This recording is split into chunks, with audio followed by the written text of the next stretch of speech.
Hello? Hello, is this Matthew? Who's calling? This is Lieutenant Rich of Layton Police Department, returning a phone call for Matthew Bearden.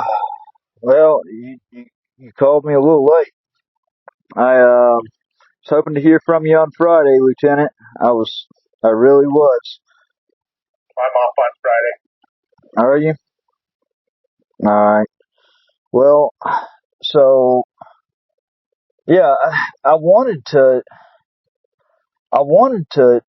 have a talk with you because I feel like it was, what Sessoms did was completely outrageous and completely unfair, and I wanted you to have both sides, or I wanted you to have, the truth in what all was going on instead of just what they're feeding you.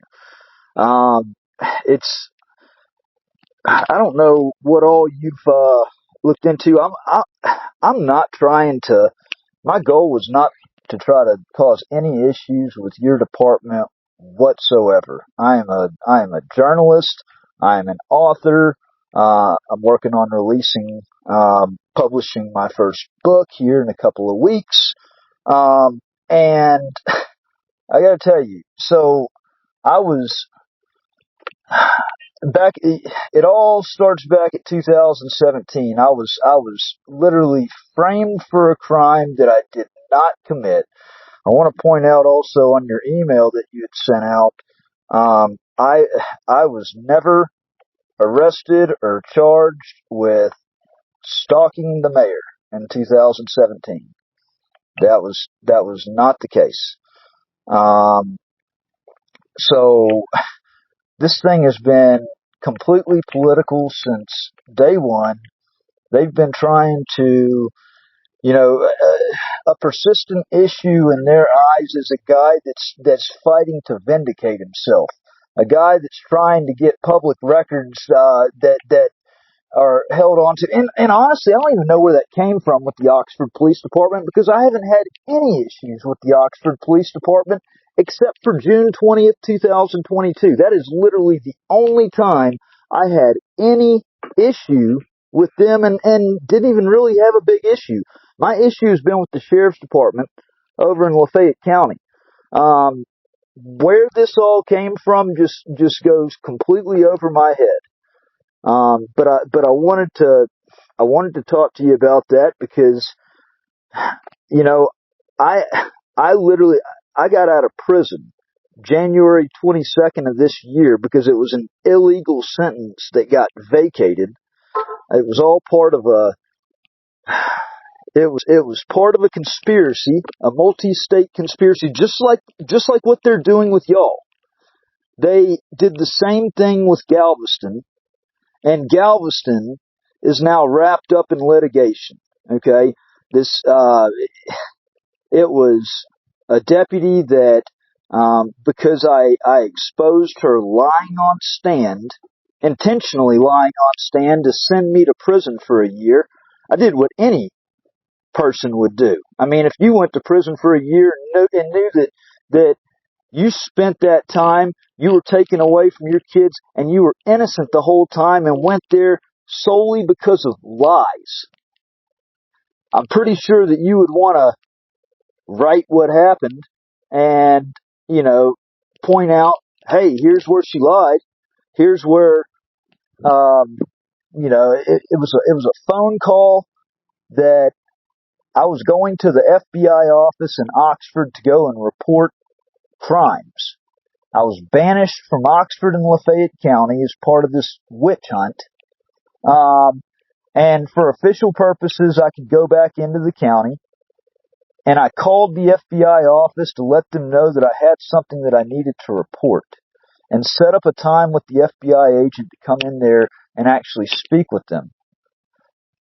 I called the Sheriff's Department, conveyed everything perfectly, and this Deputy Candace Beavers intentionally lied on stand and said I didn't have a lawful purpose to go to the FBI office and that I didn't have an appointment. But that's completely untrue. Like the calls, I conveyed everything perfectly. I went to prison because of her lies. And so when I exposed it, she got mad because I exposed it, and her and this other deputy that are featured in the video that I put out, the deputy that actually pulled me over that night where they took me into custody and revoked my probation for that. Him and her both are on call recordings calling this officer in Galveston, Texas, to have this false DWI staged so that they could come in and ultimately silence me by re-revoking my probation again, which is what they did.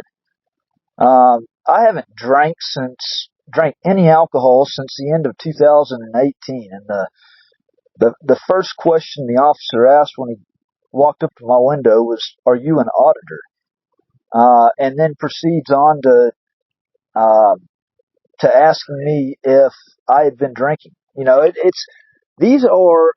I wanted to preface all that. I know there's so much stuff that happened, Lieutenant. It's so hard for me to wrap my head around. But I wanted to, you know, I really hate that Lafayette County, that Oxford did this once again. You know, this time it was Oxford Police Department, not Lafayette County Sheriff's Department. And I believe that it was Oxford Police Department because they didn't want the heat to come back on the Lafayette County Sheriff's Department a second time. But they just walked y'all into fire, Lieutenant. I wasn't trying to cause no issues whatsoever. And this captain over in Oxford ran an illegal surveillance campaign on me. A journalist, an author that's about to release an expose about the happenings in North Mississippi that literally was a wrecking ball to my life. And it's just, I don't know. I came over here to get away from them. All right. I came over here. I wasn't trying to cause any type of issues. I'm just simply a journalist. I don't even call myself a auditor, man. Like, honestly, that was just I guess you could say I got a bit of a wild hair up my ass and just wanted to do a silent audit because I'd never done one. But I was very respectful, and I you know, congratulated you guys on doing a good job. And then turn around and I get doxxed out to 139 people. My address gets sent out to 139 people. You know, false information saying that I was arrested and charged in 2017 for stalking the mayor got sent out to 139 people. I don't deserve that. You know, if the shoe was on the other foot and I called and I just reported somebody, you know, it's just not fair to, and that's what they've gotten away with for 8 years, is them being taken at their word on everything. And it's, I don't know. Well, Matthew, here at Layton PD, we've got no issue with you. So, I appreciate you telling me your side of the story. I get there's always two sides of the story. You know, we got the information, we push it out. We want to make sure we treat everybody, the citizens, with the respect and uphold the law, right? So that's why information was pushed out. It was nothing in disrespect to you, and we've got no issue with you. And so, I mean, you know, I'm gonna tell you what here's the most damn, you know, unfortunate situation that's going on now is, you know, here, you know, the city of Layton is they've got a recorded call with Mark Arrington that they've already, you know, told me about, and then they hadn't turned that over. Like, I got those emails because I just had a hunch that Oxford, Lafayette County was up to the same things again. That's why I requested those public records. That's why I wanted to get any emails, that had to do with my name from February 3rd. Call it I don't know. It's a intuition like none other. I mean, it's always been spot on for me. And I, they fought me tooth and nail on everything with the city. Didn't have to be that difficult. And then now they, are refusing to turn over the call log, and they sent me the call log for my phone numbers, or for my phone number into the city.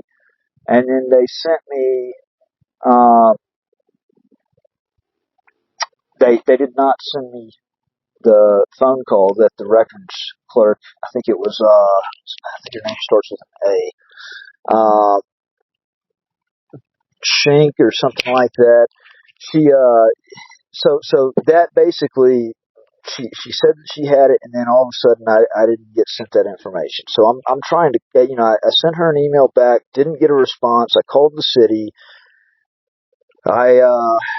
So at this point, the city, they're giving me the runaround. I mean, I don't know anything else to do but to put in a notice of intent. And then all of a sudden the city wanted to play games on, I already said I don't want to speak to Mark Arrington. Mark Arrington is actually noticed as a party in this notice of intent because of, the things that he did. And what do? They forward all calls to the legal department, and the lady picks up and says that, I've been instructed that I can't speak to anybody except for Mark Arrington.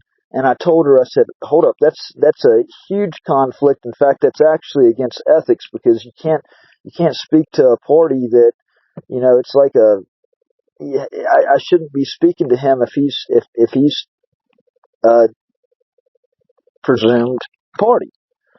Well, they did it anyways. I ended up having to.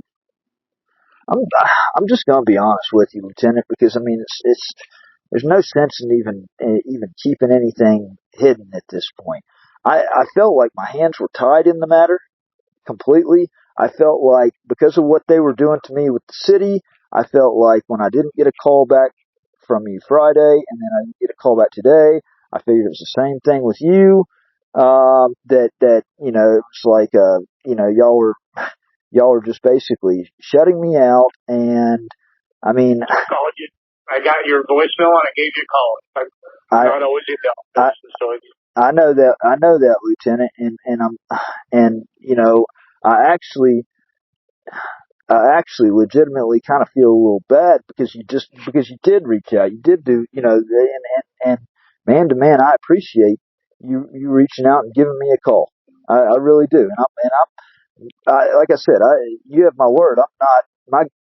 I am not going to be an issue to your officers at all, but the city basically forced my hand on the matter, and I had to, go and file a lawsuit today.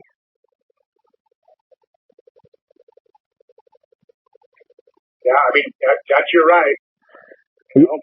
So, well, as far as the PD, I mean, we can have respect for you. You can have respect for us. As long as we all uphold the law, then I think everything will be just fine. Yeah, I mean that's the thing. I don't take the position that all cops are bad cops. I really don't. In fact, Salt Lake City, the Highway Patrol, Utah Highway Patrol, or Utah State Troopers, whatever.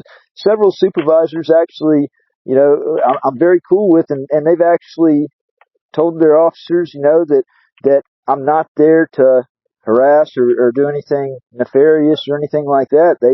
There's a mutual respect right there, and I just don't want Lafayette County to, it's like they're never going to stop. Oxford's never going to stop. And and that's why I reached out to you Friday, because I honestly, and I wish I would have known about all this sooner so I could have reached out to you sooner. Because that's the thing, man. I legitimately, they need to be stopped. They don't need to drag, other people into their mess. That's, that's ridiculous. And I hope you share the same, thought on that, because there was no need in them doing that. I wasn't bothering them. It's enough that they banished me from the county on this witch hunt, and it separated me from my wife and kids. And I come out here to basically, start fresh after losing everything because of their mess. And I can't, they're like herpes. They never stop popping up, and I don't even mess with them. Yeah, I don't know what to tell you there, Matthew. Other than, like, for us, like, we can have that mutual respect like we talked about. So. Well, I appreciate it, Lieutenant. And like I said, I wish that, you would have called me before I went and, filed this thing. And I wish I would have heard from you. I didn't know that you were off on Fridays, and I just felt, I just kind of felt pinched. I felt backed in the corner. Yeah, I mean, however you feel or whatever you feel like you got to do, as long as. I want to find out where Sessoms got my purse. I hadn't put that address on anything. I had just moved in, like 3 days prior, just signed a lease, had not even, literally had not, I didn't even know my address, because the addresses up here are so weird compared to where I'm from. I had no clue what the address was, so I don't understand how basically, hours after I get here, how they're 20-something hours away, and, they're providing y'all with the address? I mean, does that not strike you a little weird right there? I'm not sure where they got it. I mean, y'all don't do stuff like that, do you? No. I don't know what the circumstances are, but maybe there's circumstances that it might be legitimate, right? Well, there's never circumstances unless there's probable cause, and the Fourth Amendment's very, very clear about that. About having there has to be, somebody's. It can't be a deep dive into somebody unless there's actually probable cause for that directly goes against the Fourth Amendment. I'm a Marine Corps veteran. I'm a constitutional rights activist. They should have known better on something like that. Well, I'm not here to argue with you. Yes, sir. So. Well, hey, I appreciate your time. I've got to